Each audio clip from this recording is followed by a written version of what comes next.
Bismillah, Assalamualaikum warahmatullahi wabarakatuh. Alhamdulillah, wassalatu wassalamu ala rasulillah wa ala alihi wa ashabihi wa man tabi'ahum bi ihsan ila yaumil qiyamah, amma ba'du.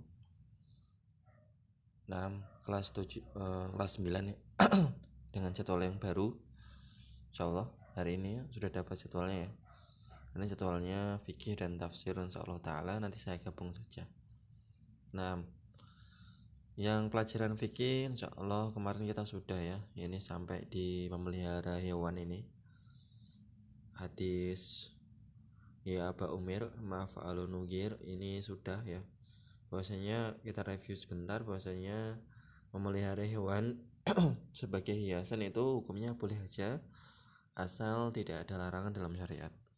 Jadi al-asl, hukum asal dari suatu muamalah duniawi itu semuanya boleh, kecuali kalau ada larangannya. Nah, kebalikannya dengan perkara ibadah. Al-ibadah itu aslu muharramun. Nah, al-ibadah hukum asalnya itu diharamkan, kecuali dengan dalil yang untuk diperintahkan. Nah, jadi ini kaidah harus antum ingat. Nah, contohnya hal duniawi, kita boleh makan apa aja kecuali yang dilarang oleh syariat. Jangan makan anjing, jangan makan babi, jangan makan bangkai, jangan makan riba dan semisalnya. Adapun masalah ibadah, berarti di situ kaidahnya adalah semuanya haram dikerjakan kecuali ada dalil yang diperintahkan. Itulah perbedaannya dari perkara duniawi dan ibadah. Nah, contohnya sholat. Sholat hukumnya haram kecuali yang diperintahkan. Nah, antum sholat. Contoh aja ya, antum sholat setiap hari nambahin satu waktu, jadi 6 waktu, 6 kali dalam sehari. Ini haram karena perintahnya cuman 5 kali. Atau antum cuman sholat sehari 2 kali doang, ya nggak boleh karena ini diperintahkan 5 kali. Sholat subuh 3 rakaat nambahin 1, haram karena perintahnya 2 kali. Mafhum ya sampai sini ya. Kemudian yang selanjutnya adalah hukum memelihara anjing. Ini kemarin juga sudah sepertinya. Qala Rasul sallallahu alaihi wasallam, man iktana kalaban ila kalbu sayyid au masyiyah naqasa min ajrihi kulla yaumin qiraton. Naqasa, dikurangi setiap harinya pahalanya itu berkurang 2 kirot. Sekirot itu segimana? Sekirot itu segunung Uhud. Kalau 2 kirot berarti sebanyak 2 gunung bagi orang yang memelihara anjing. Seorang muslim yang memelihara anjing, maka dia pahalanya dikurangi 2 kirot. Lah orang kafir bagaimana? Orang kafir nggak usah dihitung, mereka nggak punya pahala karena mereka pahalanya tertolak karena atas kekafirannya. Mereka harus Islam dulu baru dihitung pahala. La tadkhulul malaikah baitan fihi kalbun wala surah. Tidak akan masuk rumah di sana ada anjing dan juga gambar-gambar patung dan yang semisalnya. Nah, kita lanjutkan.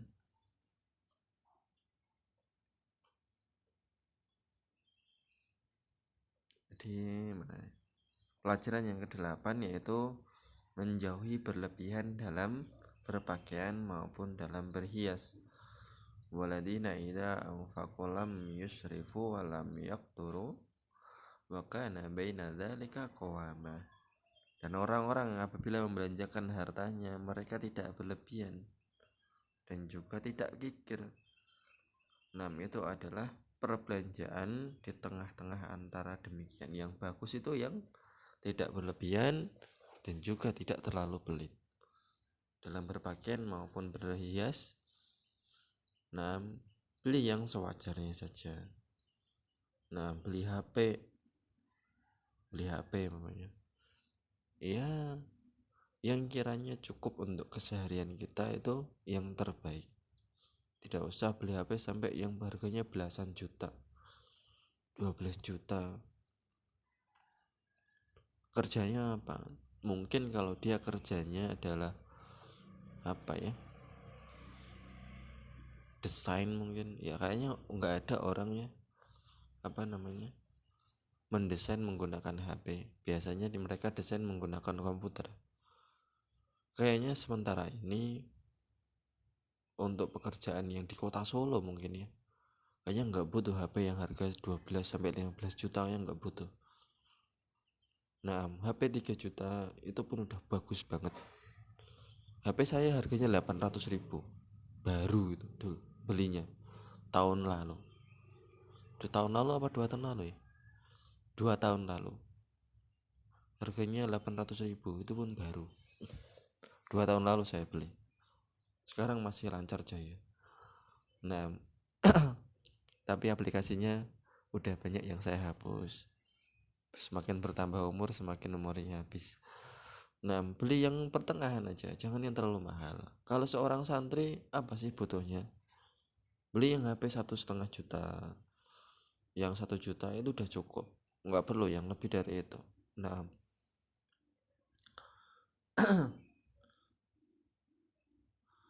Allah juga mengatakan wala tubadzir tabdzira, dan janganlah kamu menghambur-hamburkan hartamu secara boros. Kulu wasrobu walabasu watasodaku min ghairi surfin wala makhilah. Nah, makanlah dan minumlah dan berpakaianlah dan bersedekahlah dengan tidak berlebihan dan tidak sombong. Bahkan bersedekah dianjurkan untuk tidak berlebihan. Pernah seorang sahabat Nabi SAW mendekati kematiannya, maka sahabat tersebut mewasiatkan kepada Nabi untuk kepada orang yang menyaksikan bahwasanya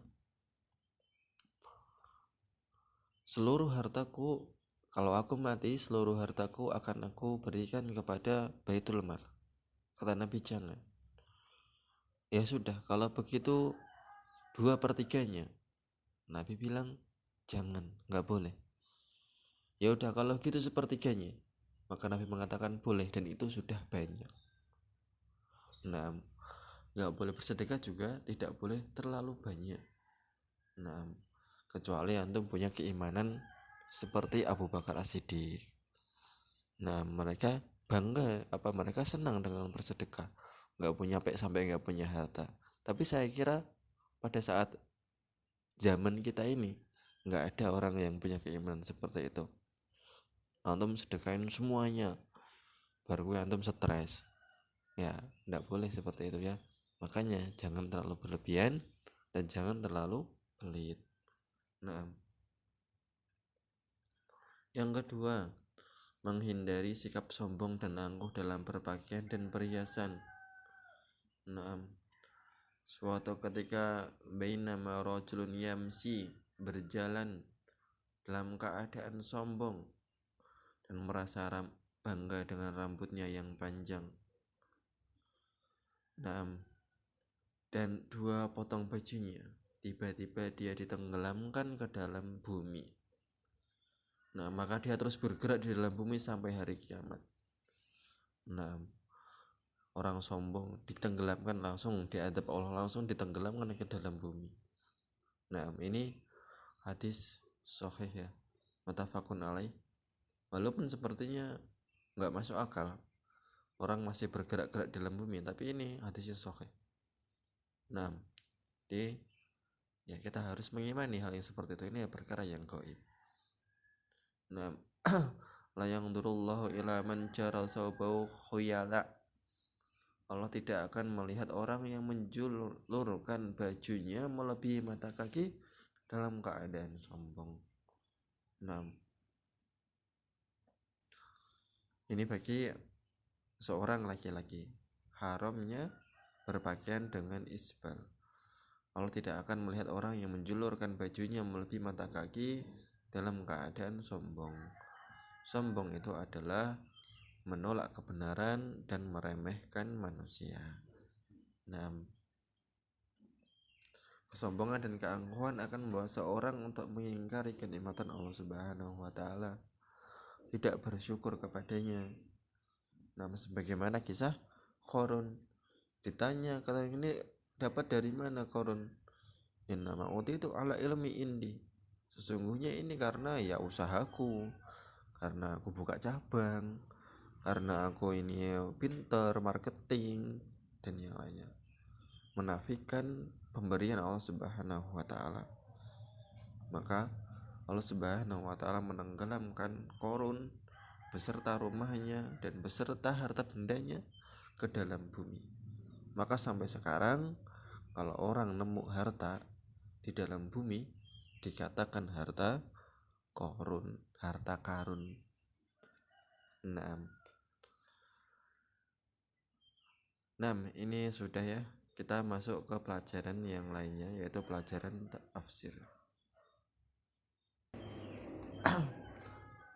Nah, di pelajaran tafsir kemarin sampai di surat At-Taghabun ayat ke-5 dan ke-6, yang mana ayat tersebut Allah Subhanahu wa taala bertanya dengan pertanyaan yang tidak perlu dijawab.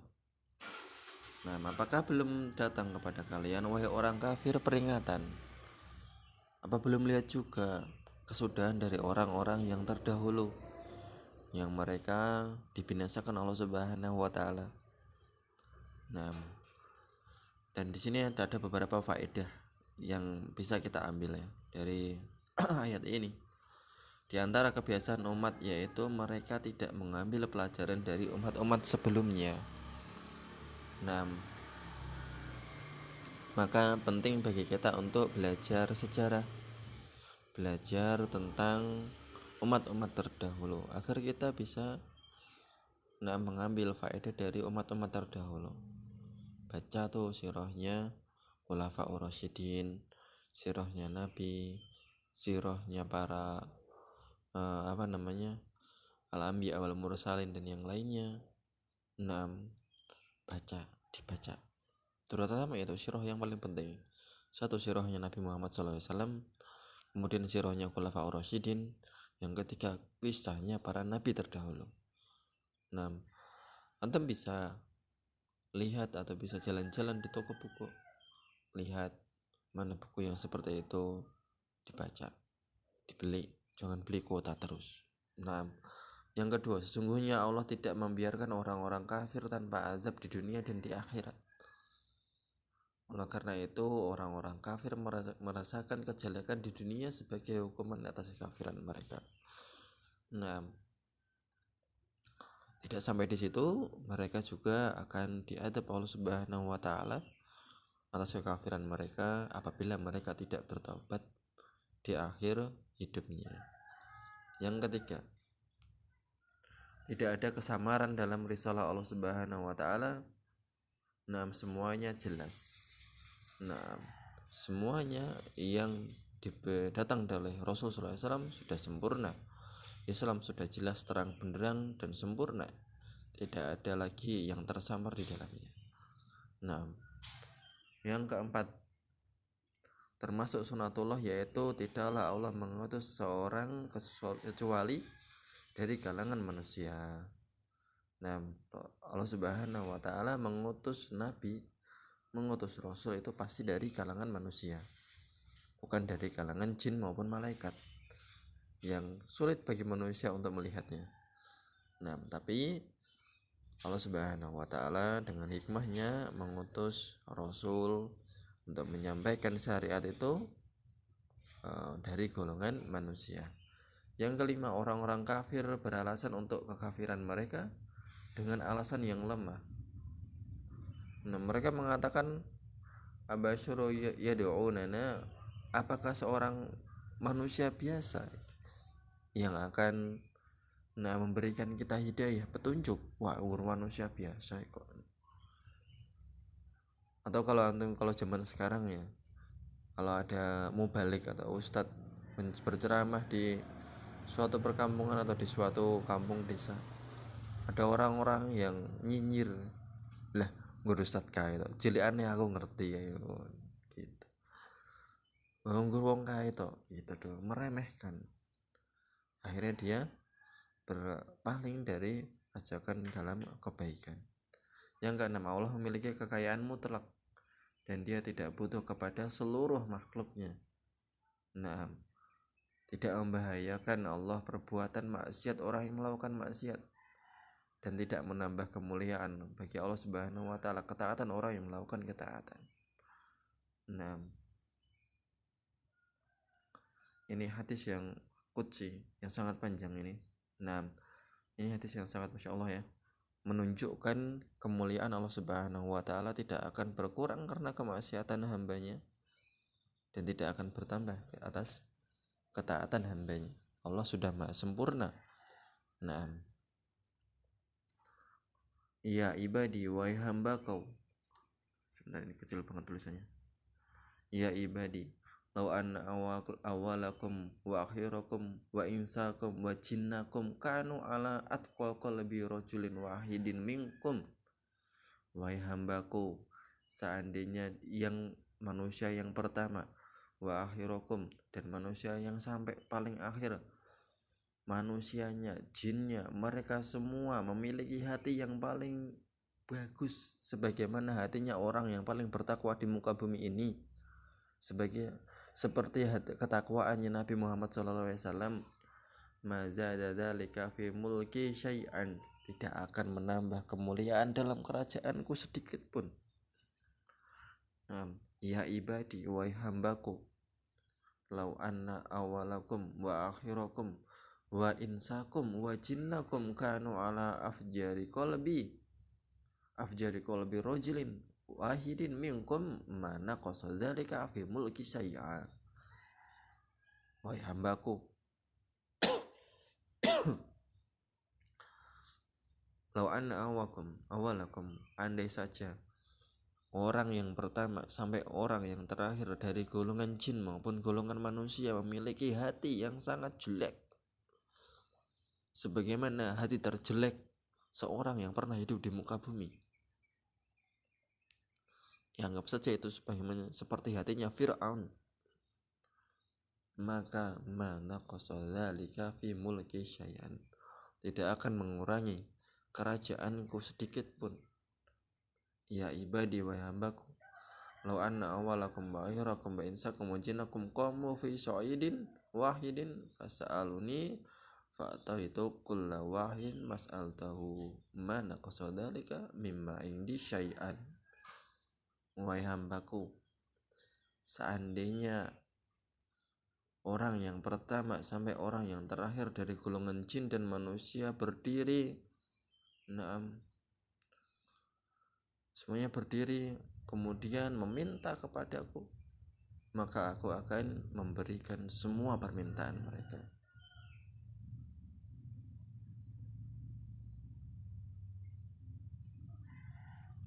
Dan hal tersebut wadzalika mana qasadzalika mimma indi syai'an, dan tidak akan mengurangi kepadaku apa yang ada pada sisiku. Allah Subhanahu wa taala tidak akan terkurangi karena dimintai oleh hambanya. Illa kecuali kama yanqusul mihyat idza adkhala al-bahr, sebagaimana berkurangnya setetes air dari jarum atau jari yang dimasukkan ke dalam laut terus kemudian diangkat. Air yang ada di jari atau jarum tersebut itulah yang berkurang di sisi Allah. Ketika seluruh hambanya yang awal maupun yang akhir, yang jin dan manusia, bertanya atau meminta sesuatu kepada Allah, dan Allah beri. Dan Allah mempunyai samudra yang luas, dan hanya setetes air yang berkurang.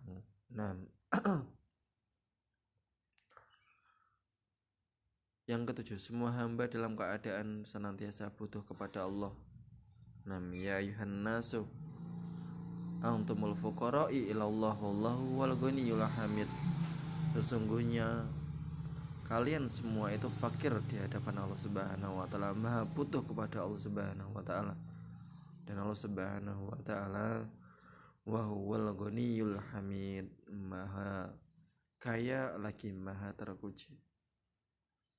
Nah, tetapi manusia ini apabila mereka dalam keadaan cukup, keadaan kuat, maka mereka lupa terhadap Allah Subhanahu wa taala. Kalla innal insana layadghu arwahul stagna. Sesungguhnya manusia itu melampaui batas. Naam, kapan arwahul stagna? Ketika mereka melihat diri-diri mereka itu cukup. Naam, saya kira cukup dari saya. Naam, tidak ada tugas. Aku qouli hada. Assalamualaikum warahmatullahi wabarakatuh.